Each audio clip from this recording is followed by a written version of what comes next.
Yeah, what's going on, everybody? Welcome to my channel, Sports Against the Grain. All my new subscribers, I appreciate it. Thanks for adding to the channel, man. Y'all gonna like this content. Yeah, so all y'all that started following me, I was at that Laker game just last night, Sunday night, against the Toronto Raptors. Lakers won 110 to 93. Happy Martin Luther King, Black Power. You know what I'm saying? Hash Alaikum to my Muslim brothers and sisters out there. But yeah, man, I went to this game with my girlfriend, love my life. This game was pretty dope. I'm not gonna lie. If you're a real Kobe fan, you know what I'm talking about because the statue with him and Gigi just came out last year, and this is the first time that I've actually seen a statue in person. I took some pictures. We took some pictures in front of the statue. You know what I'm saying? That was after the game because there's just so much traffic, so many people online, man. It was really surreal.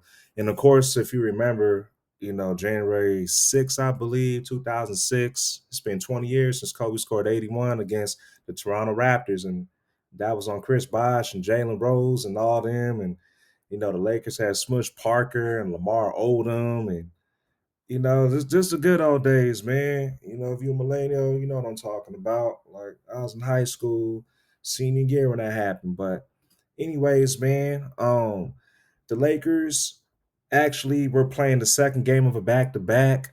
The night before, Saturday night, they got blown out by the Portland Trailblazers, and I, I just can't stand that this low management shit that's going on with these athletes, and I'm talking about LeBron, I'm talking about Hayes, you know what I'm saying, Luka, because Saturday night Hayes and Luka sat out, and they both returned to this Toronto Raptor game, and they handled business, man. But let's not forget, this game did not feature RJ Barrett, the star small forward. He's been out for a little bit. He's always in and out throughout the season. And their center, Jacob Patel, he was also out. So the Raptors were a bit shorthanded. The Lakers were fully energized, except for Austin Reeves. You know what I mean? He's going to be back in about another couple weeks. But Brandon Ingram had 19 points, 6 rebounds, 7 assists, 3 steals, and a block. Man, bro, it's crazy that the Lakers traded away Brandon Ingram, part of that classic Anthony Davis trade, and now we got Luka Doncic. But Brandon Ingram played with a chip on his shoulder, man. That's a real one. I don't know if he made the All-Star team or not, but also Scotty Barnes chipped in 22 points and 9 rebounds. And early on in the game, Colin Murray Boyles, he had like a quick like 7 points in the first quarter. He had a couple big blocks. Two of them were on Luka. I think one was on Aiden or LeBron. And the crowd was live, man. Like I didn't think this many people were gonna come out to see the Raptors. And there was a sister, singing the national anthem for both Canada and the Lakers. I forgot the name of the artist, but she was really talented, man. She killed the national anthem for both countries, man. It was just a dope environment, man. And for the Lakers, DeAndre Ayton showed his brother some love, man. Put your hands together for him. He was 10 for 10 from the field, and I missed a shot. He had caught alley oops. He was at the right place at the right time. He finished with 25 points and 13 rebounds in the block. And he was just cutting to the basket, catching lobs for Luka.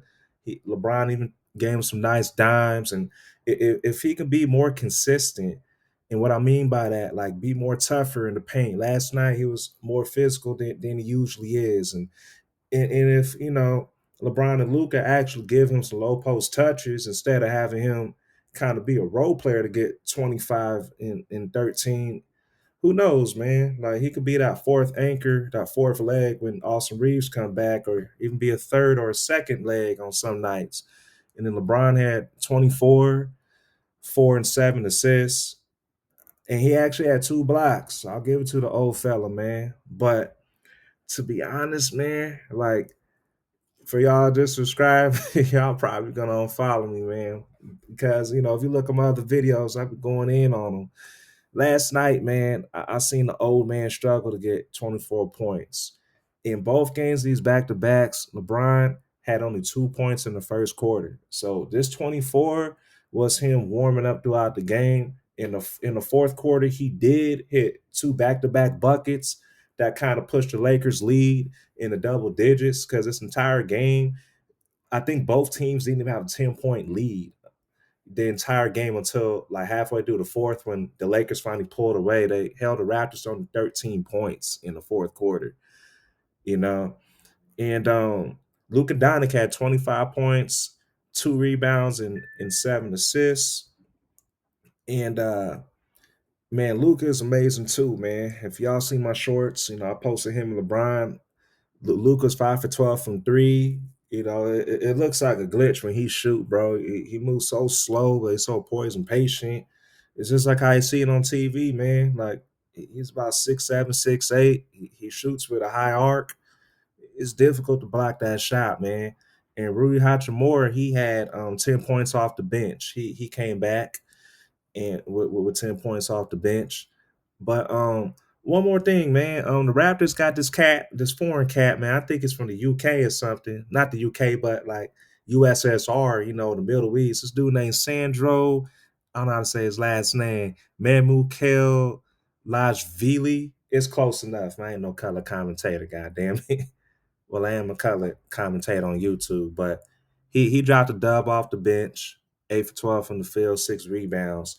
I picked him up off my fantasy team. I also got Ingram on my fantasy, and I got Jake LaRavia, who only had 2 points. But one thing about Luka, man, his technical fouls, man, I think he got his 12th technical foul of the season, and he's second in the league in that. And it's just sad to see him and LeBron like bicker at the referees, just moaning, bitching, complaining, pretty much the whole game, man. And I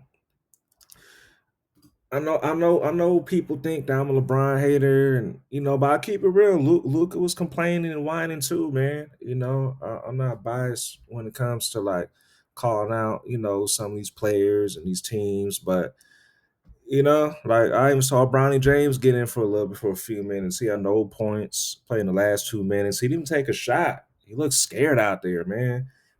You know what I'm saying? It's just crazy, bro, how you get paid all that money and you're scared to play. Like, just have fun, man.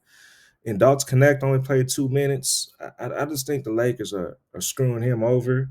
I don't understand why you're not going to use a dead-eye shooter like that. That's 6'7", that's athletic, was a star at Tennessee in college. I don't get it, bro. The Lakers got to step their game up, man.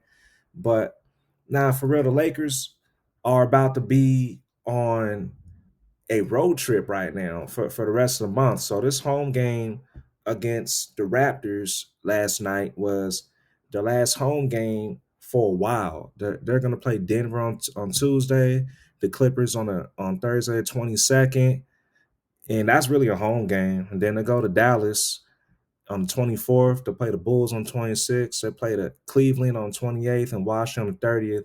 They play the Knicks February 1st, Brooklyn on the 2nd, and then they come back home. And the reason why they're on the road, you already know, it's LA, man. All the award shows and all that stuff like the Grammys and all that good stuff. So Lakers gonna be on the road trip. And if you look at the Raptors, they're on the road trip right now. They play Golden State tomorrow. So if you look at the standings, man, one last thing before I get up out of here, man. Like if you look at the standings in each coast, the Raptors are actually in fourth place as of today, the 19th of January. They're only 2 games out of second place. And the Boston Celtics hold that. The Knicks are in third. This team could be serious for RJ Barrett and Jacob Patel coming back. Scotty Barnes and Brandon Ingram are all-star talents, as well as Barrett. Emmanuel quickly has been playing pretty good this season. I think this team could make a push in the playoffs. And if you look at the Lakers, man, the Lakers are 25 and 16. If the Lakers were in the East, they'd be a top 3 team right now, literally. But they in a wild, wild west. And if they would have lost last night, bro, they would have been in the play-in because the Suns are tied with them in seventh place, and the Warriors are 24 and 19 and they're only 2 games out of seventh and sixth place. So the Lakers better keep on trying to string these wins together because lately they've been looking just awful, bro. But with all seriousness, I really enjoyed the game. The atmosphere was dope out there. I've been to Laker games here and there throughout my life. Last time I went to a Laker game was in 22. Yeah, for my birthday in 2022 with my woman. We saw the Blazers play at the beginning of the season that year. So it was my first time watching them play in Staples in just over 3 years. But yeah, man, like, share, subscribe. Let's get this out there to everybody. Let's get 100 subs. You know what I'm saying? Until next time, Sports Against the Grain. I'm out.